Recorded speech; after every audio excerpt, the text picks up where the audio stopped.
ਸਤਿ ਸ਼੍ਰੀ ਅਕਾਲ। ਤੁਸੀਂ ਦੇਖ ਰਹੇ ਹੋ ਪੰਜਾਬ ਮੇਲ ਯੂਐਸਏ ਟੀਵੀ। ਮੈਂ ਬਰਨ ਕੌਰ ਮਾਨ। ਖਬਰਾਂ ਦੇ ਬੁਲੇਟਿਨ ਦੇ ਵਿੱਚ ਤੁਹਾਡਾ ਸਵਾਗਤ। ਖਬਰਾਂ ਦੇ ਬੁਲੇਟਿਨ ਦੇ ਸਪਾਂਸਰ ਰੀਅਲਟਰ ਗੁਰਜਤਿੰਦਰ ਸਿੰਘ ਰੰਧਾਵਾ। ਇਹਨਾਂ ਤੋਂ ਹਰ ਤਰੀਕੇ ਦੀ ਪ੍ਰਾਪਰਟੀ ਖਰੀਦੀ ਵੇਚੀ ਜਾ ਸਕਦੀ ਹੈ। ਇਹਨਾਂ ਦੇ ਫੋਨ ਨੰਬਰ ਤੁਸੀਂ ਸਕਰੀਨ ਤੇ ਦੇਖ ਸਕਦੇ ਹੋ। ਤੇ ਹੁਣ ਪੇਸ਼ ਨੇ ਪਹਿਲਾਂ ਚੋਣਵੀਆਂ ਖਬਰਾਂ।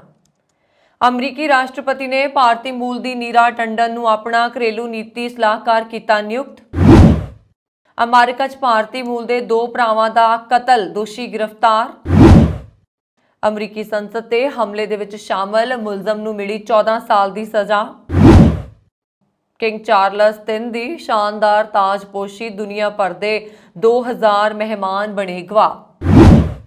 ਪਤਨੀ ਤੋਂ ਬਗੈਰ ਪਿਤਾ ਦੇ ਤਾਜਪੋਸ਼ੀ ਸਮਾਗਮ ਦੇ ਵਿੱਚ ਪੁੱਜਿਆ ਸ਼ਹਿਜ਼ਾਦਾ ਹੈਰੀ। ਅਮਰੀਕਾ ਦੇ ਸ਼ਾਪਿੰਗ ਮਾਲ 'ਚ ਗੋਲੀਬਾਰੀ, ਬੱਚਿਆਂ ਸਣੇ ਕਈ ਜ਼ਖਮੀ, ਪੁਲਿਸ ਵੱਲੋਂ ਇੱਕ ਸ਼ੱਕੀ ਕੀਤਾ ਗਿਆ ਢੇਰ। ਤੇ ਹੁਣ ਇਹਨਾਂ ਖਬਰਾਂ ਦਾ ਵਿਸਥਾਰ। ਅਮਰੀਕਾ, ਕੈਨੇਡਾ ਸਣੇ ਦੇਸ਼ ਵਿਦੇਸ਼ ਦੀਆਂ ਹੋਰ ਬਹੁਤ ਸਾਰੀਆਂ ਖਬਰਾਂ।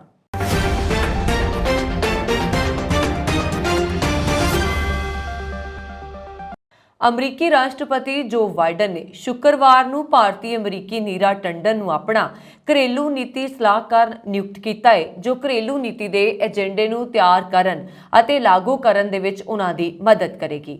ਬਾਈਡਨ ਨੇ ਕਿਹਾ, ਮੈਨੂੰ ਇਹ ਐਲਾਨ ਕਰਦੇ ਹੋਏ ਖੁਸ਼ੀ ਹੋ ਰਹੀ ਹੈ ਕਿ ਨੀਰਾ ਟੰਡਨ ਆਰਥਿਕ ਗਤੀਸ਼ੀਲਤਾ ਅਤੇ ਨਸਲੀ ਸਮਾਨਤਾ ਤੋਂ ਲੈ ਕੇ ਸਿਹਤ ਦੇਖਭਾਲ, ਇਮੀਗ੍ਰੇਸ਼ਨ ਅਤੇ ਸਿੱਖਿਆ ਵਿਭਾਗ ਵਰਗੀ ਮੇਰੀ ਘਰੇਲੂ ਨੀਤੀ ਨੂੰ ਬਣਾਉਣ ਅਤੇ ਲਾਗੂ ਕਰਨਾ ਜਾਰੀ ਰੱਖੇਗੀ। ਟੰਡਨ ਬਾਈਡਨ ਦੀ ਹੁਣ ਤੱਕ ਘਰੇਲੂ ਨੀਤੀ ਸਲਾਹਕਾਰ ਰਹੀ ਸੂਜ਼ਨ ਰਾਈਸ ਦੀ ਥਾਂ ਲੈਣਗੇ। ਬਾਈਡਨ ਨੇ ਕਿਹਾ, ਟੰਡਨ ਏਸ਼ੀਆਈ ਮੂਲ ਦੇ ਪਹਿਲੇ ਅਮਰੀਕੀ ਹੋਣਗੇ ਜੋ ਵਾਈਟ ਹਾਊਸ ਦੇ ਇਤਿਹਾਸ ਦੇ ਵਿੱਚ ਉਹਨਾਂ ਦੇ 3 ਮਹੱਤਵਪੂਰਨ ਨੀਤੀ ਕੌਂਸਲਾਂ ਦੇ ਵਿੱਚੋਂ ਇੱਕ ਦੀ ਅਗਵਾਈ ਕਰਨਗੇ। ਬਾਈਡਨ ਨੇ ਕਿਹਾ, ਸੀਨੀਅਰ ਸਲਾਹਕਾਰ ਅਤੇ ਸਟਾਫ ਸਕੱਤਰ ਹੋਣ ਨਾਤੇ ਨੀਰਾ ਨੇ ਮੇਰੀ ਘਰੇਲੂ ਆਰਥਿਕ ਅਤੇ ਰਾਸ਼ਟਰੀ ਸੁਰੱਖਿਆ ਟੀਮ ਵਿੱਚ ਫੈਸਲੇ ਲੈਣ ਦੀਆਂ ਪ੍ਰਕਿਰਿਆਵਾਂ ਦੀ ਨਿਗਰਾਨੀ ਕੀਤੀ। ਉਹਨਾਂ ਦੇ ਕੋਲ ਜਨਤਕ ਨੀਤੀ ਦੇ ਵਿੱਚ 25 ਸਾਲ ਦਾ ਤਜਰਬਾ ਹੈ। ਉਹਨਾਂ ਨੇ 3 ਰਾਸ਼ਟਰਪਤੀਆਂ ਨੂੰ ਸੇਵਾ ਦਿੱਤੀ ਹੈ ਅਤੇ ਲਗਭਗ ਇੱਕ ਦਹਾਕੇ ਤੱਕ ਦੇਸ਼ ਦੇ ਸਭ ਤੋਂ ਵੱਡੇ ਥਿੰਕ ਟੈਂਕਾਂ ਵਿੱਚੋਂ ਇੱਕ ਦੀ ਅਗਵਾਈ ਕੀਤੀ ਹੈ। ਟੰਡਨ ਇਸ ਸਮੇਂ ਰਾਸ਼ਟਰਪਤੀ ਬਾਈਡਨ ਅਤੇ ਸਟਾਫ ਦੇ ਸਕੱਤਰ ਵਜੋਂ ਸੀਨੀਅਰ ਸਲਾਹਕਾਰ ਵਜੋਂ ਸੇਵਾਵਾਂ ਨਿਭਾ ਰਹੇ ਨੇ। ਉਹਨਾਂ ਨੇ ਬਰਾਕ ਓਬਾਮਾ ਅਤੇ ਬਿਲ ਕਲਿੰਟਨ ਦੋਵਾਂ ਦੇ ਪ੍ਰਸ਼ਾਸਨ ਦੇ ਵਿੱਚ ਕੰਮ ਕੀਤਾ ਹੈ। ਇਸ ਤੋਂ ਇਲਾਵਾ ਉਹਨਾਂ ਨੇ ਰਾਸ਼ਟਰਪਤੀ ਚੋਣ ਮੁਹਿੰਮ ਦੇ ਵਿੱਚ ਮਦਦ ਕਰਨ ਤੋਂ ਇਲਾਵਾ ਕਈ ਥਿੰਕ ਟੈਂਕਾਂ ਲਈ ਵੀ ਸੇਵਾਵਾਂ ਦਿੱਤੀਆਂ ਨੇ। ਉਹ ਸੈਂਟਰ ਫਾਰ ਅਮਰੀਕਨ ਪ੍ਰੋਗਰੈਸ ਅਤੇ centre for American progress action fund ਦੀ ਪ੍ਰਧਾਨ ਅਤੇ CEO ਵੀ ਰਹੇ ਨੇ। ਅਮਰੀਕਾ ਦੇ ਓਰੇਗਨ ਵਿੱਚ ਬੁੱਧਵਾਰ ਨੂੰ ਭਾਰਤੀ ਮੂਲ ਦੇ 2 ਭਰਾਵਾਂ ਦੀ ਗੋਲੀ ਮਾਰ ਕੇ ਹੱਤਿਆ ਕਰ ਦਿੱਤੀ ਗਈ ਸੀ। ਹਮਲਾਵਰ ਵੀ ਭਾਰਤੀ ਮੂਲ ਦਾ ਹੀ ਸੀ। ਇਹ ਜਾਣਕਾਰੀ ਪੁਲਿਸ ਅਤੇ ਮੀਡੀਆ ਵਿੱਚ ਆਈਆਂ ਰਿਪੋਰਟਾਂ ਤੋਂ ਮਿਲੀ ਹੈ। ਇੱਕ ਨਿਊਜ਼ ਚੈਨਲ ਦੀ ਖਬਰ ਦੇ ਮੁਤਾਬਕ ਘਟਨਾ ਬੁੱਧਵਾਰ ਦੀ ਸੀ। ਦੋਸ਼ੀ ਜੋਬਨਪ੍ਰੀਤ ਸਿੰਘ ਨੇ ਡਾਊਨਟਾਊਨ ਪੋਰਟਲੈਂਡ ਦੇ ਇੱਕ ਮਾਲ ਵਿੱਚ 2 ਲੋਕਾਂ ਨੂੰ ਗੋਲੀ ਮਾਰੀ ਸੀ। ਮ੍ਰਿਤਕ ਦੋਵੇਂ ਸਕੇ ਭਰਾ ਸਨ। ਇਸ ਮਾਮਲੇ 'ਚ ਪੁਲਿਸ ਨੇ ਭਾਰਤੀ ਮੂਲ ਦੇ 21 ਸਾਲਾ ਪੰਜਾਬੀ ਜੋਬਨਪ੍ਰੀਤ ਸਿੰਘ ਨੂੰ ਹਿਰਾਸਤ ਵਿੱਚ ਲਿਆ ਹੈ। ਪੋਰਟਲੈਂਡ ਪੁਲਿਸ ਬਿਊਰੋ ਨੇ ਕਿਹਾ ਕਿ ਜੋਬਨਪ੍ਰੀਤ ਸਿੰਘ ਨੂੰ ਫਸਟ ਡਿਗਰੀ ਹੱਤਿਆਵਾਂ ਦੇ ਦੋਸ਼ ਵਿੱਚ ਗ੍ਰਿਫਤਾਰ ਕੀਤਾ ਗਿਆ ਹੈ। ਮਾਲ ਵਿੱਚ ਕੰਮ ਕਰਨ ਵਾਲੀ ਟੈਨਿਸ ਐਲਨ ਨੇ ਕਿਹਾ ਕਿ ਉਸਨੇ ਇੱਕ ਬਹਿਸ ਸੁਣੀ ਅਤੇ ਲੋਕ ਇੱਕ ਦੂਜੇ ਤੇ ਚੀਕ ਰਹੇ ਸਨ। ਉਹਨਾਂ ਨੇ ਕਿਹਾ ਕਿ ਅਚਾਨਕ ਮੈਨੂੰ ਗੋਲੀਆਂ ਚੱਲਣ ਦੀ ਆਵਾਜ਼ ਸੁਣਾਈ ਦਿੱਤੀ ਅਤੇ ਜਦੋਂ ਮੈਂ ਉਸ ਪਾਸੇ ਦੇਖਿਆ ਤਾਂ 2 ਲੋਕ ਹੇਠਾਂ ਡਿੱਗੇ ਹੋਏ ਸਨ। ਗੋਲੀਬਾਰੀ ਦੀ ਸੂਚਨਾ ਮਿਲਣ ਤੇ ਪੁਲਿਸ ਅਫਸਰ ਸਥਾਨਕ ਸਮੇਂ ਦੇ ਅਨੁਸਾਰ ਦੁਪਹਿਰ ਬਾਅਦ 2:45 ਦੱਖਣੀ ਪੂਰਬੀ ਬਰਬਰ ਬੁਲੇਵਰਡ ਵਿਖੇ ਪੁੱਜੇ, ਜਿੱਥੇ ਉਹਨਾਂ ਨੂੰ 2 ਵਿਅਕਤੀ ਮ੍ਰਿਤਕ ਹਾਲਤ 'ਚ ਮਿਲੇ। ਪੁਲਿਸ ਨੇ ਅਜੇ ਤੱਕ ਮ੍ਰਿਤਕ ਵਿਅਕਤੀਆਂ ਦੇ ਨਾਂ ਜਨਤਕ ਨਹੀਂ ਕੀਤੇ। ਜੋਬਨਪ੍ਰੀਤ ਸਿੰਘ ਨੂੰ ਅਦਾਲਤ ਵਿੱਚ ਪੇਸ਼ ਕੀਤਾ ਗਿਆ, ਜਿੱਥੇ ਉਹਨਾਂ ਨੇ ਆਪਣੇ ਆਪ ਨੂੰ ਨਿਰਦੋਸ਼ ਦੱਸਿਆ। Multnomah County deputy district attorney Margaret Burgess ਨੇ ਅਦਾਲਤ ਵਿੱਚ ਦਾਇਰ ਹਲਫੀਆ ਬਿਆਨ 'ਚ ਕਿਹਾ ਕਿ ਜੋਬਨਪ੍ਰੀਤ ਸਿੰਘ ਤੇ ਉਸਦੇ 2 ਹੋਰ ਮਿੱਤਰ ਬੈਂਟੋਜ਼ ਟੇਗਿਆਕੀ ਰੈਸਟੋਰੈਂਟ ਦੇ ਬਾਹਰ ਇੱਕ ਮੇਜ਼ ਦੁਆਲੇ ਬੈਠੇ ਸਨ। NH ਪਾਰਕਿੰਗ 'ਚ ਆਈ ਇੱਕ ਕਾਰ ਵੱਲੋਂ ਵਧਿਆ, ਜਿੱਥੇ ਹੋਈ ਤਕਰਾਰ ਉਪਰੰਤ ਉਸਨੇ ਗੋਲੀ ਚਲਾ ਦਿੱਤੀ। ਹਲਫੀਆ ਬਿਆਨ ਦੇ ਅਨੁਸਾਰ 2 ਵਿਅਕਤੀ ਜ਼ਮੀਨ ਉੱਪਰ ਢਹਿ-ਢੇਰੀ ਹੋ ਗਏ। ਇਸ ਉਪਰੰਤ ਵੀ ਉਹ ਉਹਨਾਂ ਉੱਪਰ ਗੋਲੀ ਚਲਾਉਂਦਾ ਰਿਹਾ। ਔਰਗਨ ਲਾਈਵ ਅਨੁਸਾਰ ਸਿੰਘ ਨੇ ਖੁਦ ਹੀ 9/11 ਉੱਪਰ ਫੋਨ ਕੀਤਾ ਤੇ ਮੌਕੇ ਤੋਂ ਫਰਾਰ ਨਹੀਂ ਹੋਇਆ ਸੀ। 6 ਜਨਵਰੀ 2021 ਨੂੰ ਸਾਬਕਾ ਅਮਰੀਕੀ ਰਾਸ਼ਟਰਪਤੀ ਡੋਨਲਡ ਟਰੰਪ ਦੇ ਸਮਰਥਕਾਂ ਨੇ ਕੈਪੀਟਲ ਕੰਪਲੈਕਸ ਵਿੱਚ ਭੰਨਤੋੜ ਕੀਤੀ ਸੀ। ਟਰੰਪ ਦੇ ਸਮਰਥਕਾਂ ਅਤੇ ਕਾਨੂੰਨ ਲਾਗੂ ਕਰਨ ਵਾਲੀਆਂ ਏਜੰਸੀਆਂ ਦੇ ਕਰਮਚਾਰੀਆਂ ਵਿਚਕਾਰ ਹਿੰਸਕ ਝੜਪ ਹੋਈਆਂ ਸੀ। ਇਸ ਘਟਨਾ ਦੇ ਵਿੱਚ ਕਈ ਲੋਕਾਂ ਨੂੰ ਗ੍ਰਿਫਤਾਰ ਕੀਤਾ ਗਿਆ ਸੀ। ਇਸ ਦੇ ਨਾਲ ਹੀ ਹੁਣ ਇਸ ਘਟਨਾ ਵਿੱਚ ਸ਼ਾਮਲ ਇੱਕ ਦੋਸ਼ੀ ਨੂੰ ਸਭ ਤੋਂ ਲੰਬੀ ਸਜ਼ਾ ਸੁਣਾਈ ਗਈ ਹੈ। ਪੈਨਸਿਲਵੇਨੀਆ ਦੇ ਇੱਕ ਵਿਅਕਤੀ ਨੂੰ ਪੁਲਿਸ ਨੇ ਇੱਕ ਘਟਨਾ ਦੇ ਦੌਰਾਨ ਮਿਰਚ ਸਪਰੇਅ ਕਰਨ ਅਤੇ ਹੋਰ ਅਪਰਾਧਾਂ 'ਚ ਸ਼ਾਮਲ ਹੋਣ ਦੇ ਲਈ 14 ਸਾਲ ਦੀ ਕੈਦ ਦੀ ਸਜ਼ਾ ਸੁਣਾਈ ਹੈ। 6 ਜਨਵਰੀ 2021 ਦੇ ਦੰਗਿਆਂ 'ਚ ਦੋਸ਼ੀ ਠਹਿਰਾਏ ਗਏ ਕਿਸੇ ਵੀ ਵਿਅਕਤੀ ਨੂੰ ਦਿੱਤੀ ਗਈ ਇਹ ਹੁਣ ਤੱਕ ਦੀ ਸਭ ਤੋਂ ਲੰਬੀ ਕੈਦ ਦੀ ਸਜ਼ਾ ਹੈ। ਪੀਟਰ ਜੇ ਨਾਮ ਦੇ ਦੋਸ਼ੀ ਨੇ 6 ਜਨਵਰੀ ਨੂੰ ਕੈਪੀਟਲ ਵਿੱਚ ਹੋਏ ਦੰਗਿਆਂ 'ਚ ਕਾਫੀ ਹੰਗਾਮਾ ਮਚਾਇਆ ਸੀ। ਉਸ ਨੂੰ ਪਿਛਲੇ ਸਾਲ ਦਸੰਬਰ ਦੇ ਵਿੱਚ ਦੋਸ਼ੀ ਠਹਿਰਾਇਆ ਗਿਆ ਸੀ। ਚਾਰਲਸ III ਨੂੰ ਸ਼ਨੀਵਾਰ ਲੰਡਨ ਦੇ ਵੈਸਟਮਿੰਸਟਰ ਐਬੇ ਵਿੱਚ ਇੱਕ ਸ਼ਾਨਦਾਰ ਸਮਾਰੋਹ 'ਚ ਇੱਕ ਰਵਾਇਤੀ ਰਸਮ ਦੇ ਨਾਲ ਸ਼ਾਹੀ ਰਾਜੇ ਦਾ 360 ਸਾਲ ਪੁਰਾਣਾ ਤਾਜ ਪਹਿਨਾਇਆ ਗਿਆ। ਇਹ ਸਮਾਰੋਹ 70 ਸਾਲ ਪਹਿਲਾਂ ਉਹਨਾਂ ਦੀ ਮਾਂ ਮਹਾਰਾਣੀ ਐਲਿਜ਼ਾਬੈਥ II ਦੀ ਯਾਦਗਾਰੀ ਤਾਜਪੋਸ਼ੀ ਤੋਂ ਬਾਅਦ ਤਿਆਰ ਕੀਤਾ ਗਿਆ ਸੀ। ਰਾਜਾ ਚਾਰਲਸ ਨੇ 1661 ਵਿੱਚ ਬਣਿਆ ਸੇਂਟ ਐਡਵਰਡ ਦਾ ਤਾਜ ਪਹਿਨਿਆ, ਜਦੋਂ ਕਿ ਰਾਣੀ ਦੁਆਰਾ ਪਹਿਨੇ ਗਏ ਤਾਜ ਵਿੱਚ ਕੋਹੀਨੂਰ ਹੀਰਾ ਨਹੀਂ ਜੜਿਆ ਹੋਇਆ ਸੀ। ਲਗਭਗ 1000 ਸਾਲ ਪੁਰਾਣੀ ਰਸਮ ਦੀ ਸ਼ੁਰੂਆਤ ਚਾਰਲਸ III ਦੁਆਰਾ ਕੈਂਟਰਬਰੀ ਦੇ ਆਰਚ ਬਿਸ਼ਪ ਦੇ ਸਾਹਮਣੇ ਅਹੁਦੇ ਦੀ ਸਹੁੰ ਚੁੱਕਣ ਨਾਲ ਹੋਈ, ਜਿਸ ਵਿੱਚ ਬ੍ਰਿਟੇਨ ਦੇ ਪਹਿਲੇ ਹਿੰਦੂ ਪ੍ਰਧਾਨ ਮੰਤਰੀ ਰਿਸ਼ੀ ਸੁਨਕ ਦੁਆਰਾ ਬਾਈਬਲ ਦੇ ਚੈਪਟਰ ਦਾ ਇੱਕ ਅੰਸ਼ ਪੜ੍ਹਿਆ ਜਾਣਾ ਵੀ ਸ਼ਾਮਲ ਹੈ। ਤਾਜਪੋਸ਼ੀ ਲਈ ਭਾਰਤ ਅਤੇ ਵਿਦੇਸ਼ਾਂ ਤੋਂ 2000 ਮਹਿਮਾਨਾਂ ਨੂੰ ਸੱਦਾ ਦਿੱਤਾ ਗਿਆ ਸੀ। ਭਾਰਤ ਦੇ ਉਪ ਰਾਸ਼ਟਰਪਤੀ ਜਗਦੀਪ ਧਨਖੜ ਵੀ ਆਪਣੀ ਪਤਨੀ ਡਾਕਟਰ ਸੁਦੇਸ਼ ਧਨਖੜ ਦੇ ਨਾਲ ਲੰਡਨ ਪਹੁੰਚੇ। ਇੱਥੇ ਬੰਗਿੰਗਮ ਪੈਲੇਸ ਵਿੱਚ ਆਯੋਜਿਤ ਸਮਾਗਮ ਦੇ ਵਿੱਚ ਉਪ ਰਾਸ਼ਟਰਪਤੀ ਦਾ ਸਵਾਗਤ ਕੀਤਾ ਗਿਆ। ਇਸ ਦੇ ਨਾਲ ਹੀ ਉਹਨਾਂ ਨੇ ਲੰਡਨ 'ਚ ਹੋਣ ਵਾਲੇ ਤਾਜਪੋਸ਼ੀ ਸਮਾਗਮ ਤੋਂ ਪਹਿਲਾਂ ਕਿੰਗ ਚਾਰਲਸ ਤੀਜੇ ਨਾਲ ਵੀ ਮੁਲਾਕਾਤ ਕੀਤੀ। ਇਸ ਮੁਲਾਕਾਤ ਦੀ ਜਾਣਕਾਰੀ ਉਪ ਰਾਸ਼ਟਰਪਤੀ ਦੇ ਟਵਿੱਟਰ ਹੈਂਡਲ ਤੋਂ ਸਾਂਝੀ ਕੀਤੀ ਗਈ ਸੀ। ਧਾਰਮਿਕ ਰਸਮ ਦੇ ਵਿੱਚ ਚਾਰਲਸ ਤੇ ਉਸ ਦੀ ਪਤਨੀ ਕੈਮਿਲਾ ਦੁਆਰਾ ਅਹੁਦੇ ਦੇ ਨਾਲ-ਨਾਲ ਸਹੁੰ ਚੁੱਕਣ ਦੇ ਲਈ ਪਰਮਾਤਮਾ ਨੂੰ ਗਵਾਹ ਮੰਨਦਿਆਂ ਇੱਕ ਪ੍ਰਤੀਕਾਤਮਕ ਪੁਨਰ ਵਿਆਹ ਕਰਨਾ ਵੀ ਸ਼ਾਮਲ ਹੈ। ਚਾਰਲਸ ਦੀ ਤਾਜਪੋਸ਼ੀ ਦੇ ਦੌਰਾਨ ਵਰਤਿਆ ਗਿਆ ਤਖਤ ਮਈ 1937 ਦੇ ਵਿੱਚ ਰਾਜਾ ਜਾਰਜ 6ਵੇਂ ਅਤੇ ਮਹਾਰਾਣੀ ਐਲਿਜ਼ਾਬੈਥ ਦੀ ਤਾਜਪੋਸ਼ੀ ਲਈ ਦੁਬਾਰਾ ਬਣਾਇਆ ਗਿਆ ਸੀ। ਸ਼ਨੀਵਾਰ ਦੀ ਤਰ੍ਹਾਂ ਉਸ ਦਿਨ ਵੀ ਇੱਥੇ ਬਾਰਿਸ਼ ਹੋਈ। ਵੈਸਟਮਿੰਸਟਰ ਐਬੇ 1066 'ਚ ਵਿਲੀਅਮ ਪਹਿਲੇ ਦੇ ਸਮੇਂ ਤੋਂ ਹਰ ਬ੍ਰਿਟਿਸ਼ ਤਾਜਪੋਸ਼ੀ ਦਾ ਗਵਾ ਰਿਹਾ ਹੈ। ਚਾਰਲਸ III ਅਤੇ ਉਹਨਾਂ ਦੀ ਪਤਨੀ ਕੈਮਿਲਾ ਨੇ ਵੀ ਇਸੇ ਪਰੰਪਰਾ ਦਾ ਪਾਲਣ ਕੀਤਾ। ਹਿੰਦੂ, ਸਿੱਖ, ਮੁਸਲਿਮ, ਬੋਧੀ ਅਤੇ ਯਹੂਦੀ ਭਾਈਚਾਰਿਆਂ ਦੇ ਨੁਮਾਇੰਦਿਆਂ ਨੇ ਚਾਰਲਸ ਦੀ ਤਾਜਪੋਸ਼ੀ ਤੋਂ ਪਹਿਲਾਂ ਐਬੇ ਵਿੱਚ ਮਾਰਚ ਕੀਤਾ ਤੇ ਸਮਾਰੋਹ ਦੌਰਾਨ ਬ੍ਰਿਟਿਸ਼ ਸੰਸਦ ਦੇ ਉੱਪਰਲੇ ਸਦਨ ਹਾਊਸ ਆਫ ਲਾਰਡਸ ਦੇ ਭਾਰਤੀ ਮੂਲ ਦੇ ਮੈਂਬਰਾਂ ਨੇ ਚਾਰਲਸ ਨੂੰ ਰਵਾਇਤੀ ਪੋਸ਼ਾਕ ਸੌਂਪੀ। ਚਾਰਲਸ ਅਤੇ ਕੈਮਿਲਾ ਇੱਕ ਸ਼ਾਹੀ ਗੱਡੀ ਵਿੱਚ ਵੈਸਟਮਿੰਸਟਰ ਪੈਲੇਸ ਤੋਂ ਐਬੇ ਪਹੁੰਚੇ। ਉਹਨਾਂ ਦੇ ਨਾਲ ਫੌਜੀ ਜਵਾਨ ਵੀ ਸਨ। ਕੇਂਦਰੀ ਲੰਡਨ ਦੀਆਂ ਸੜਕਾਂ ਦੇ ਦੋਵੇਂ ਪਾਸੇ ਵੱਡੀ ਗਿਣਤੀ 'ਚ ਉਹਨਾਂ ਦੇ ਸ਼ੁਭਚਿੰਤਕ ਝੰਡੇ ਲਹਿਰਾ ਰਹੇ ਸਨ। ਸਮਾਰਟ ਚਾਰਲਸ III ਦੇ ਛੋਟੇ ਪੁੱਤਰ ਪ੍ਰਿੰਸ ਹੈਰੀ ਨੇ ਆਪਣੀ ਪਤਨੀ ਮੇਗਨ ਤੋਂ ਬਗੈਰ ਵੈਸਟਮਿੰਸਟਰ ਐਬੇ ਵਿਖੇ ਆਪਣੇ ਪਿਤਾ ਦੀ ਤਾਜਪੋਸ਼ੀ ਦੇ ਵਿੱਚ ਸ਼ਿਰਕਤ ਕੀਤੀ। ਹਾਲਾਂਕਿ ਉਹਨਾਂ ਨੂੰ ਸ਼ਾਹੀ ਪਰਿਵਾਰ ਦੇ ਹੋਰ ਮੈਂਬਰਾਂ ਦੇ ਪਿੱਛੇ ਤੀਜੀ ਕਤਾਰ ਵਾਲੀ ਸੀਟ ਮਿਲੀ। ਅਪ੍ਰੈਲ ਦੇ ਸ਼ੁਰੂ ਤੱਕ ਅਸਪਸ਼ਟ ਸੀ ਕਿ ਹੈਰੀ, ਜੋ ਹੁਣ ਕੈਲੀਫੋਰਨੀਆ 'ਚ ਰਹਿੰਦੇ ਨੇ, ਆਪਣੇ ਪਰਿਵਾਰ ਦੇ ਟੁੱਟਣ ਤੋਂ ਬਾਅਦ ਇਤਿਹਾਸਕ ਮੌਕੇ ਦੇ ਵਿੱਚ ਸ਼ਾਮਲ ਆਪਣੇ ਪਰਿਵਾਰ ਦੇ ਨਾਲ ਨਹੀਂ ਹੋਣਗੇ ਜਾਂ ਹੋਣਗੇ, ਇਸ ਬਾਰੇ ਦੁਚਿੱਤੀ ਸੀ। ਜਨਵਰੀ ਦੇ ਵਿੱਚ ਪ੍ਰਕਾਸ਼ਿਤ ਆਪਣੀ ਕਿਤਾਬ ਸਪੇਅਰ ਵਿੱਚ ਉਹਨਾਂ ਨੇ ਆਪਣੇ ਪਿਤਾ ਮਤਰੇਈ ਮਹਾਰਾਣੀ ਕੈਮਿਲਾ ਤੇ ਭਰਾ ਪ੍ਰਿੰਸ ਵਿਲੀਅਮ ਦੀ ਆਲੋਚਨਾ ਕੀਤੀ। 38 ਸਾਲਾ ਹੈਰੀ ਮੁਸਕਰਾ ਰਿਹਾ ਸੀ ਜਦੋਂ ਉਹ ਅੱਜ ਸੂਟ ਪਹਿਨੇ ਅਤੇ ਛਾਤੀ ਤੇ ਤਗਮੇ ਲੈ ਕੇ ਐਬੇ ਪਹੁੰਚੇ। ਅਮਰੀਕੀ ਸੂਬੇ ਟੈਕਸਾਸ ਦੇ ਇੱਕ ਮਾਲ ਵਿੱਚ ਬੀਤੀ ਰਾਤ ਗੋਲੀਬਾਰੀ ਹੋਈ। ਹਮਲੇ ਵਿੱਚ 9 ਲੋਕਾਂ ਦੀ ਮੌਤ ਹੋ ਗਈ। ਇਹਨਾਂ 'ਚ ਬੱਚੇ ਦੇ ਵੀ ਸ਼ਾਮਲ ਸਨ। ਪੁਲਿਸ ਨੇ ਇਸ ਦੀ ਪੁਸ਼ਟੀ ਕੀਤੀ ਹੈ। ਇਹ ਵੀ ਖਬਰ ਹੈ ਕਿ ਪੁਲਿਸ ਨੇ ਸ਼ੱਕੀ ਸ਼ੂਟਰ ਨੂੰ ਮਾਰ ਗਿਰਾਇਆ ਹੈ। ਘਟਨਾ ਦੀਆਂ ਕੁਝ ਤਸਵੀਰਾਂ ਤੇ ਵੀਡੀਓ ਸੋਸ਼ਲ ਮੀਡੀਆ ਤੇ ਵਾਇਰਲ ਹੋ ਰਹੀਆਂ ਨੇ। ਇਹਨਾਂ ਵਿੱਚ ਖੂਨ ਦੇ ਨਾਲ ਲੱਥਪੱਥ ਲੋਕਾਂ ਨੂੰ ਜ਼ਮੀਨ ਤੇ ਡਿੱਗੇ ਦੇਖਿਆ ਜਾ ਸਕਦਾ ਹੈ। ਇੱਕ ਵੀਡੀਓ ਦੇ ਵਿੱਚ ਮਾਰਿਆ ਗਿਆ ਹਮਲਾਵਰ ਵੀ ਦਿਖ ਰਿਹਾ। ਉਸ ਦੇ ਕੋਲ ਹਮਲੇ ਵਿੱਚ ਇਸਤੇਮਾਲ ਕੀਤੀ ਗਈ ਬੰਦੂਕ ਵੀ ਦਿਖਾਈ ਦੇ ਰਹੀ ਹੈ। ਇਸ ਤੋਂ ਪਹਿਲਾਂ 17 ਅਪ੍ਰੈਲ ਨੂੰ ਅਮਰੀਕਾ ਦੇ ਅਲਬਾਮਾ ਸੂਬੇ ਦੇ ਡੈਡਵਿਲੇ ਦੇ ਵਿੱਚ ਫਾਇਰਿੰਗ ਦੇ ਦੌਰਾਨ 6 ਨਾਬਾਲਗਾਂ ਦੀ ਮੌਤ ਹੋ ਗਈ। 20 ਲੋਕ ਜ਼ਖਮੀ ਹੋਏ ਸੀ। ਘਟਨਾ ਇੱਕ ਟੀਨੇਜਰ ਦੀ ਬਰਥਡੇ ਪਾਰਟੀ ਦੌਰਾਨ ਹੋਈ। ਡੈਡਵਿਲੇ ਵਿੱਚ ਇੱਕ ਬਰਥਡੇ ਪਾਰਟੀ ਚੱਲ ਰਹੀ ਸੀ। ਇਸ ਨੂੰ ਸਵੀਟ 16 ਦਾ ਨਾਮ ਦਿੱਤਾ ਗਿਆ ਸੀ। ਪਾਰਟੀ ਖਤਮ ਹੋਣ ਵਾਲੀ ਸੀ ਉਦੋਂ ਕਿਸੇ ਨੇ ਫਾਇਰਿੰਗ ਸ਼ੁਰੂ ਕਰ ਦਿੱਤੀ। ਕੁਝ ਮਿੰਟਾਂ ਵਿੱਚ ਹੀ ਪੁਲਿਸ ਉੱਥੇ ਪਹੁੰਚੀ ਸੀ। ਨਾਗਰਿਕਾਂ ਦੇ ਬੰਦੂਕ ਰੱਖਣ ਦੇ ਮਾਮਲੇ ਵਿੱਚ ਅਮਰੀਕਾ ਦੁਨੀਆ 'ਚ ਸਭ ਤੋਂ ਅੱਗੇ ਹੈ। ਸਵਿਟਜ਼ਰਲੈਂਡ ਦੇ ਸਮਾਲ ਆਰਸਮ ਸਰਵੇ ਦੀ ਰਿਪੋਰਟ ਦੇ ਮੁਤਾਬਕ ਦੁਨੀਆ 'ਚ ਮੌਜੂਦ ਕੁੱਲ 85.7 ਕਰੋੜ ਸਿਵਿਲਨ ਗਨ ਵਿੱਚੋਂ ਇਕੱਲੇ ਅਮਰੀਕਾ 'ਚ ਹੀ ਨੇ ਔਰ 39.3 ਕਰੋੜ ਸਿਵਿਲੀਅਨ ਕੋਲ ਬੰਦੂਕ ਹੈ। ਦੁਨੀਆ ਦੀ ਆਬਾਦੀ 'ਚ ਅਮਰੀਕਾ ਦਾ ਹਿੱਸਾ 5% ਹੈ, ਪਰ ਦੁਨੀਆ ਦੀ ਕੁੱਲ ਸਿਵਿਲੀਅਨ ਗਨ ਵਿੱਚੋਂ 46% ਇਕੱਲਾ ਅਮਰੀਕਾ 'ਚ ਹੈ। ਆਰਟੀਫੀਸ਼ੀਅਲ ਇੰਟੈਲੀਜੈਂਸ ਦੇ ਗॉडफादर ਵਜੋਂ ਜਾਣੇ ਜਾਂਦੇ ਜ਼ੈਫਰੀ ਹਿੰਟਨ ਨੇ ਦਿੱਗਜ ਤਕਨੀਕੀ ਕੰਪਨੀ ਗੂਗਲ ਤੋਂ ਅਸਤੀਫਾ ਦੇ ਦਿੱਤਾ। ਪਿਛਲੇ ਦਿਨੀ ਹਿੰਟਨ AI ਵਿਕਸਿਤ ਕਰਨ ਵਾਲੇ ਸਭ ਤੋਂ ਪੁਰਾਣੇ ਲੋਕਾਂ ਚੋਂ ਇੱਕ ਨੇ। ਦੱਸ ਦਈਏ ਕਿ ਜੈਫਰੀ ਹਿੰਟਨ ਨੂੰ AI ਯਾਨੀ ਆਰਟੀਫੀਸ਼ੀਅਲ ਇੰਟੈਲੀਜੈਂਸ ਦਾ ਗॉडफादर ਕਿਹਾ ਜਾਂਦਾ ਹੈ, ਜਿਨ੍ਹਾਂ ਨੇ 2011 'ਚ ਆਪਣੇ ਦੋ ਸਾਥੀਆਂ ਨਾਲ ਮਿਲ ਕੇ ਪਹਿਲੀ ਵਾਰ ਇਸ ਟੈਕਨੋਲੋਜੀ ਤੇ ਕੰਮ ਕੀਤਾ ਹੈ ਅਤੇ ਇੱਥੋਂ ਹੀ AI ਸਾਹਮਣੇ ਆਇਆ। ਜੈਫਰੀ ਨੇ ਸੋਮਵਾਰ ਨੂੰ ਪੁਸ਼ਟੀ ਕੀਤੀ ਕਿ ਉਸਨੇ ਪਿਛਲੇ ਹਫ਼ਤੇ ਗੂਗਲ ਤੇ ਆਪਣੀ ਭੂਮਿਕਾ ਨੂੰ ਛੱਡ ਦਿੱਤਾ ਹੈ ਤਾਂ ਜੋ ਟੈਕਨੋਲੋਜੀ ਦੇ ਖਤਰਿਆਂ ਬਾਰੇ ਗੱਲ ਕੀਤੀ ਜਾ ਸਕੇ, ਜਿਸ ਨੂੰ ਉਸਨੇ ਵਿਕਸਿਤ ਕਰਨ 'ਚ ਸਹਾਇਤਾ ਕੀਤੀ ਸੀ।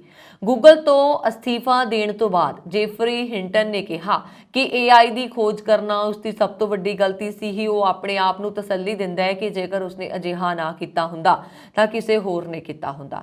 ਜੈਫਰੀ ਨੇ ਕਿਹਾ ਕਿ ਅੱਜ ਕੰਪਨੀਆਂ ਚੈਟ GPT ਵਰਗੇ ਟੂਲ ਬਣਾਉਣ ਦੇ ਲਈ ਪਾਗਲ ਹੋ ਰਹੀਆਂ ਨੇ ਅਤੇ ਇਸ ਖੇਤਰ 'ਚ ਮੁਕਾਬਲੇ ਨੂੰ ਰੋਕਣਾ ਅਸੰਭਵ ਹੈ।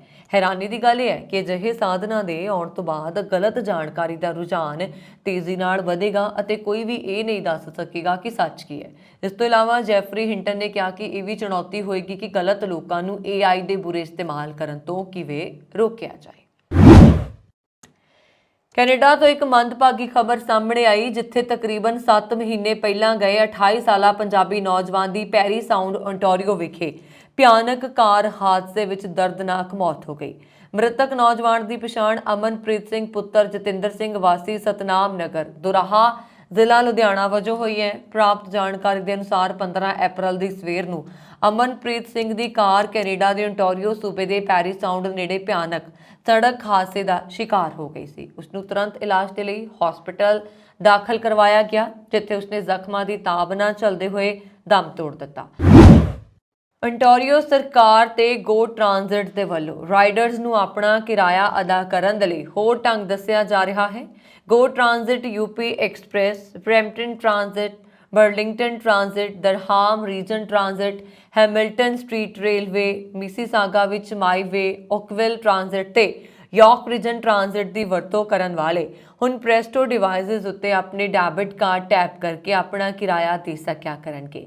ਇਹਨਾਂ ਵਿੱਚ ਸਮਾਰਟਫੋਨਸ ਤੇ ਸਮਾਰਟ ਵਾਚਿਸ ਉੱਤੇ ਡੈਬਿਟ ਕਾਰਡਸ ਵੀ ਸ਼ਾਮਲ ਨੇ। ਇਸ ਦੇ ਨਾਲ ਹੀ riders Burlington, Durham Region, Hamilton, York Region, Oakville ਤੇ ਓਟਾਵਾ ਵਿੱਚ ਪੈਰਾ ਟ੍ਰਾਂਜ਼ਿਟ ਸੇਵਾਵਾਂ ਲਈ ਵੀ ਡੈਬਿਟ ਅਦਾਇਗੀ ਕਰ ਸਕਣਗੇ। ਅਗਸਤ 2022 ਵਿੱਚ ਕ੍ਰੈਡਿਟ ਕਾਰਡ ਪੇਮੈਂਟਸ ਲਾਂਚ ਕਰਨ ਤੋਂ ਬਾਅਦ ਪ੍ਰੈਸਟੋ ਵੱਲੋਂ ਕਈ ਮਿਲੀਅਨ ਕਾਰਡ ਟੈਪ ਕਰਨ ਦੀ ਜਾਣਕਾਰੀ ਦਿੱਤੇ ਜਾਣ ਮਗਰੋਂ ਨਵੀਂ ਅਦਾਇਗੀ ਦੀ ਇਹ ਆਪਸ਼ਨ ਸਾਹਮਣੇ ਆਈ ਹੈ। ਟਰਾਂਸਪੋਰਟੇਸ਼ਨ ਮੰਤਰੀ ਕੈਰੋਲਿਨ ਮਲਰੋਨੀ ਨੇ ਆਖਿਆ ਕਿ GTA ਵਿੱਚ ਕਈ ਮਿਲੀਅਨ ਸਰਗਰਮ ਯੂਜ਼ਰਸ ਹੋਣ ਕਾਰਨ ਪ੍ਰੈਸਟੋ ਡਿਵਾਈਸਿਸ ਉੱਤੇ ਡੈਬਿਟ ਪੇਮੈਂਟ ਲਾਂਚ ਕਰਕੇ ਸਾਡੀ ਸਰਕਾਰ ਓਨਟਾਰੀਓ ਵਾਸੀਆਂ ਲਈ ਟ੍ਰਾਂਜ਼ਿਟ ਸਹੂਲਤਾਂ ਹੋਰ ਸੁਖਾਲੀਆਂ ਬਣਾਉਣਾ ਚਾਹੁੰਦੀ ਹੈ। ਓਨਟਾਰੀਓ ਸਰਕਾਰ ਇਹਨਾਂ ਗਰਮੀਆਂ ਦੇ ਵਿੱਚ ਟੋਰਾਂਟੋ ਟ੍ਰਾਂਜ਼ਿਟ ਦੇ ਯੂਜ਼ਰਸ ਦੇ ਲਈ ਵੀ ਇਸੇ ਤਰ੍ਹਾਂ ਦੀ ਕ੍ਰੈਡਿਟ ਤੇ ਡੈਬਿਟ ਪੇਮੈਂਟ ਲਾਂਚ ਕਰਨ ਦੇ ਲਈ ਟੋਰਾਂਟੋ ਟ੍ਰਾਂਜ਼ਿਟ ਕਮਿਸ਼ਨ ਦੇ ਨਾਲ ਰਲ ਕੇ ਕੰਮ ਕਰ ਰਹੀ ਹੈ। KCF ਦੇ ਮੁਖੀ ਪਰਮਜੀਤ ਸਿੰਘ ਪੰਜਵੜ ਦਾ ਕਤਲ ਹੋ ਜਾਣ ਦੀ ਖਬਰ ਸਾਹਮਣੇ ਆਈ ਹੈ। ਪਾਕਿਸਤਾਨ ਦੇ ਲਾਹੌਰ ਦੇ ਜੌਹਰ ਟਾਊਨ ਵਿੱਚ ਦੋ ਅਣਪਛਾਤੇ ਬੰਦੂਕਧਾਰੀਆਂ ਵੱਲੋਂ ਪਰਮਜੀਤ ਸਿੰਘ ਪੰਜਵੜ ਦਾ ਗੋਲੀਆਂ ਮਾਰ ਕੇ ਕਤਲ ਕਰ ਦਿੱਤਾ ਗਿਆ ਸੀ।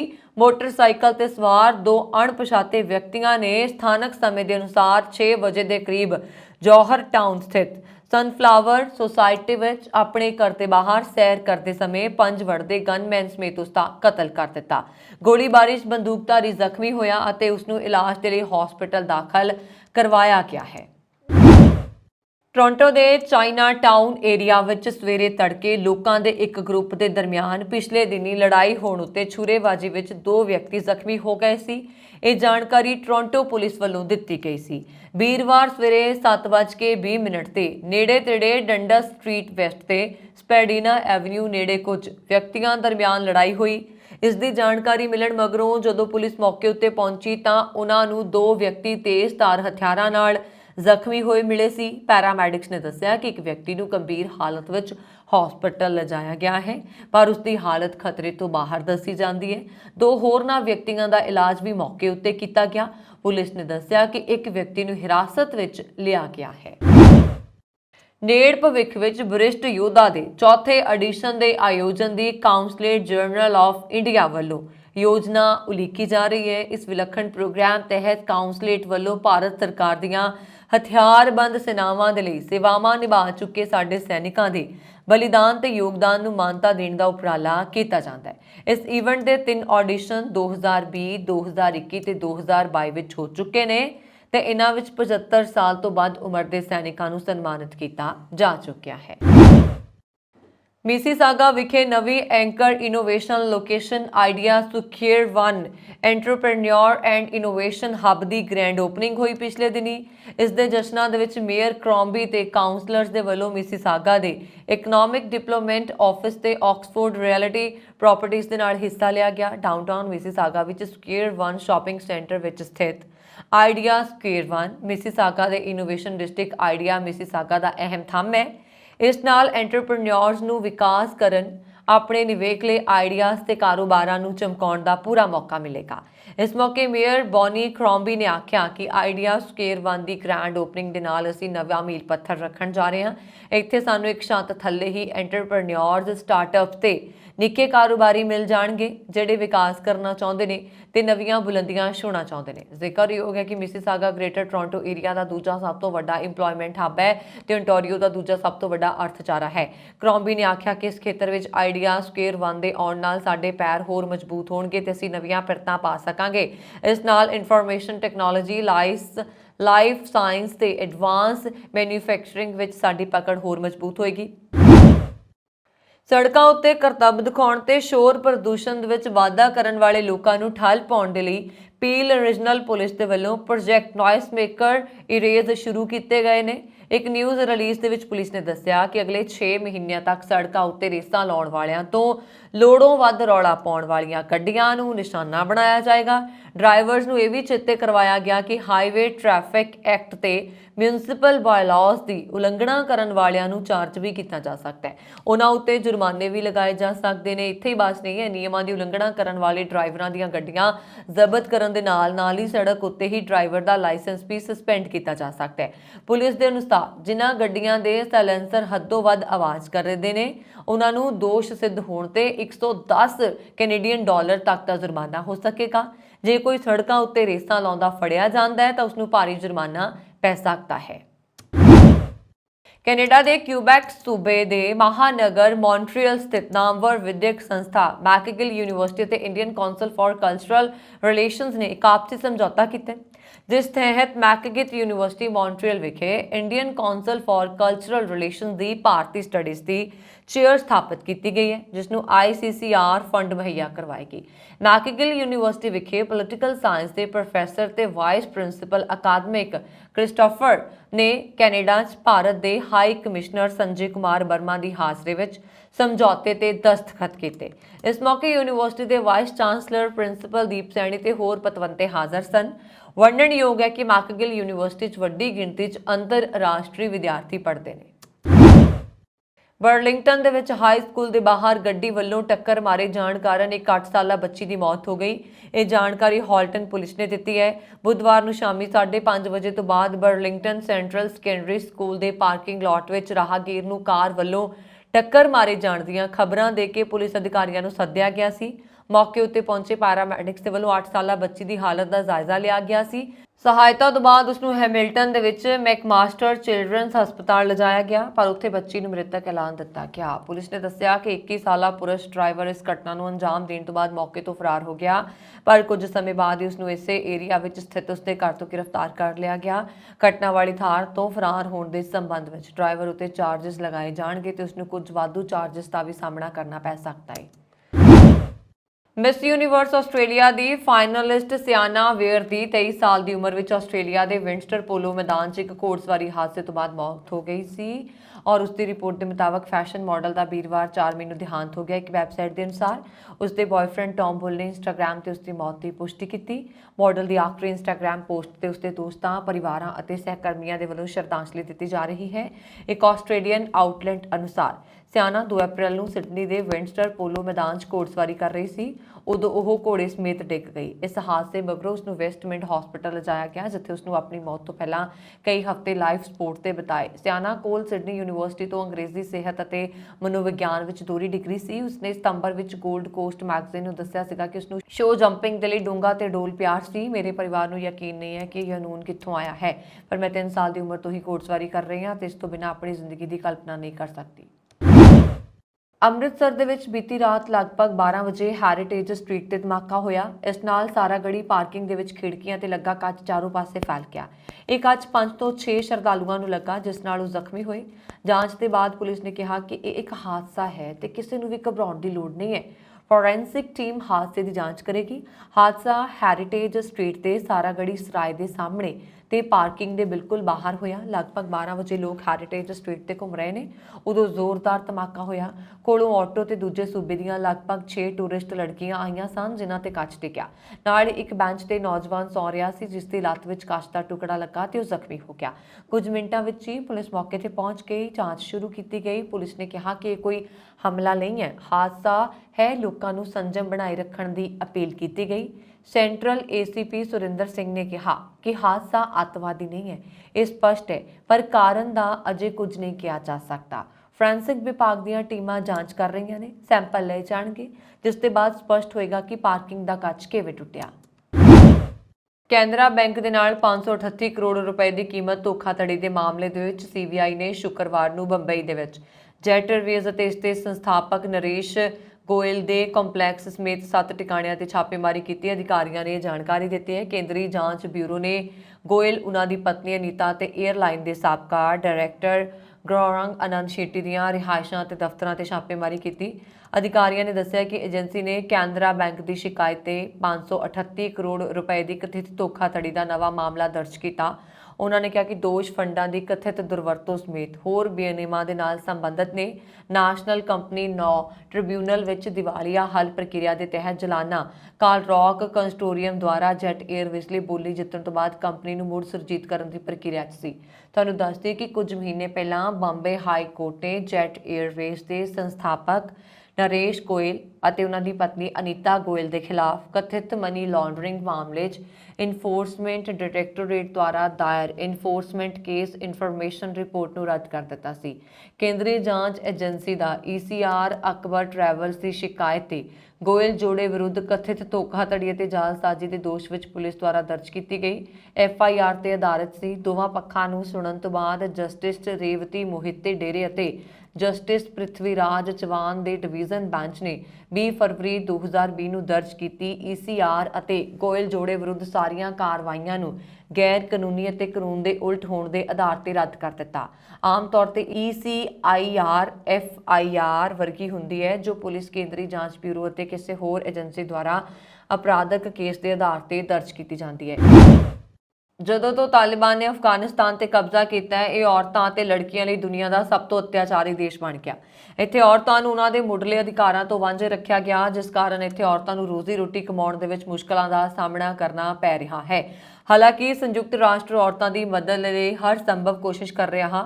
ਸੰਯੁਕਤ ਰਾਸ਼ਟਰ ਨੇ ਤਾਲਿਬਾਨ ਦੁਆਰਾ ਔਰਤਾਂ ਦੇ ਕੰਮ ਤੇ ਲਗਾਈਆਂ ਗਈਆਂ ਪਾਬੰਦੀਆਂ ਕਾਰਨ ਅਫਗਾਨ ਕਰਮਚਾਰੀਆਂ ਨੂੰ ਘਰ ਤੋਂ ਕੰਮ ਕਰਨ ਦੀ ਆਗਿਆ ਦੇ ਦਿੱਤੀ ਹੈ। ਉਹਨਾਂ ਨੇ ਕਿਹਾ ਕਿ ਸਾਰੇ ਅਫਗਾਨ ਕਰਮਚਾਰੀ ਪਾਬੰਦੀ ਕਾਰਨ ਘਰੋਂ ਕੰਮ ਕਰਨਾ ਜਾਰੀ ਰੱਖਣਗੇ।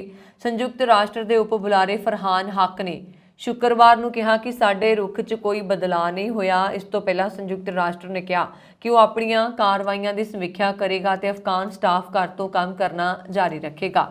ਸੰਯੁਕਤ ਰਾਸ਼ਟਰ ਨੇ ਕਿਹਾ ਕਿ ਅਸੀਂ ਉਚਿਤ ਕੰਮਕਾਜੀ ਰੂਪਰੇਖਾ ਤੈਅ ਕਰਨ ਦੇ ਲਈ ਕੰਮ ਕਰ ਰਹੇ ਹਾਂ। ਸਪਸ਼ਟ ਤੌਰ ਤੇ ਸਾਡੇ ਕੋਲ ਇੱਕ ਚੁਣੌਤੀ ਹੈ, ਕਿਉਂਕਿ ਅਫਗਾਨ ਲੋਕਾਂ ਦੀਆਂ ਜ਼ਰੂਰਤਾਂ ਬਹੁਤ ਜ਼ਿਆਦਾ ਨੇ ਅਤੇ ਅਸੀਂ ਉਹਨਾਂ ਜ਼ਰੂਰਤਾਂ ਨੂੰ ਪੂਰਾ ਕਰਨ ਦਾ ਇਰਾਦਾ ਰੱਖਦੇ ਹਾਂ, ਪਰ ਉਸ ਸਮੇਂ ਸਾਡੇ ਆਪਰੇਸ਼ਨ ਦੇ ਵਿੱਚ ਵਿਘਨ ਪਿਆ। ਹੱਕ ਨੇ ਕਿਹਾ ਕਿ ਅਫਗਾਨਿਸਤਾਨ ਦੇ ਲੋਕਾਂ ਲਈ ਆਉਣ ਵਾਲੇ ਬਹੁਤ ਔਖੇ ਸਾਲ ਨੇ। ਸੰਯੁਕਤ ਰਾਸ਼ਟਰ ਦੇ ਵਿੱਚ 3300 ਅਫਗਾਨ ਕਰਮਚਾਰੀ ਨੇ, ਜਿਨ੍ਹਾਂ 'ਚ ਲਗਭਗ 400 ਔਰਤਾਂ ਨੇ, ਜਦੋਂ ਕਿ ਦੇਸ਼ ਦੇ ਲਗਭਗ 600 ਅੰਤਰਰਾਸ਼ਟਰੀ ਕਰਮਚਾਰੀ ਪਾਬੰਦੀ ਤੋਂ ਪ੍ਰਭਾਵਿਤ ਨਹੀਂ ਹੋਏ। ਹੱਕ ਨੇ ਕਿਹਾ ਕਿ ਸਿਹਤ ਅਤੇ ਸਿੱਖਿਆ ਵਰਗੇ ਖੇਤਰਾਂ 'ਚ ਸਹਾਇਤਾ ਦਾ ਕੰਮ ਜਾਰੀ ਹੈ, ਜਿੱਥੇ ਸੰਯੁਕਤ ਰਾਸ਼ਟਰ ਅਫਗਾਨ ਔਰਤਾਂ ਤੇ ਪਾਬੰਦੀਆਂ 'ਚ ਕੁਝ ਸੀਮਤ ਢਿੱਲ ਦੇਣ ਦੇ ਯੋਗ ਹੋਇਆ। ਹਾਲਾਂਕਿ ਉਸਨੇ ਸੰਕੇਤ ਦਿੱਤਾ ਕਿ ਸੰਯੁਕਤ ਰਾਸ਼ਟਰ ਦੀਆਂ ਕੁਝ ਏਜੰਸੀਆਂ 'ਚ ਇੱਕ ਵੱਖਰੀ ਪਹੁੰਚ ਅਪਣਾ ਸਕਦੀਆਂ ਨੇ। ਹੱਕ ਨੇ ਕਿਹਾ, ਮੇਰਾ ਮੰਨਣਾ ਹੈ ਕਿ ਵੱਖ-ਵੱਖ ਏਜੰਸੀਆਂ ਕੋਲ ਸਹਾਇਤਾ ਦੇ ਪ੍ਰਬੰਧਾਂ ਬਾਰੇ ਵੱਖ-ਵੱਖ ਹੁਕਮ ਨੇ ਅਤੇ ਇਸ ਦੇ ਲਈ ਉਹਨਾਂ ਦੇ ਕੋਲ ਸਥਿਤੀ ਨਾਲ ਨਜਿੱਠਣ ਦੇ ਵੱਖੋ-ਵੱਖਰੇ ਤਰੀਕੇ ਨੇ। ਇਹ ਸਨ ਹੁਣ ਤੱਕ ਦੀਆਂ ਖਬਰਾਂ। ਮੈਨੂੰ ਵਰੁਣ ਕੌਰ ਮਾਨ ਨੂੰ ਦਿਓ ਆਗਿਆ। ਹੋਰ ਖਬਰਾਂ ਦੇ ਲਈ ਸਾਡਾ YouTube ਚੈਨਲ ਪੰਜਾਬ ਮੇਲ USA TV ਜ਼ਰੂਰ ਸਬਸਕ੍ਰਾਈਬ ਕਰੋ ਜੀ। ਸ਼ੁਕਰੀਆ। ਸਤਿ ਸ਼੍ਰੀ ਅਕਾਲ।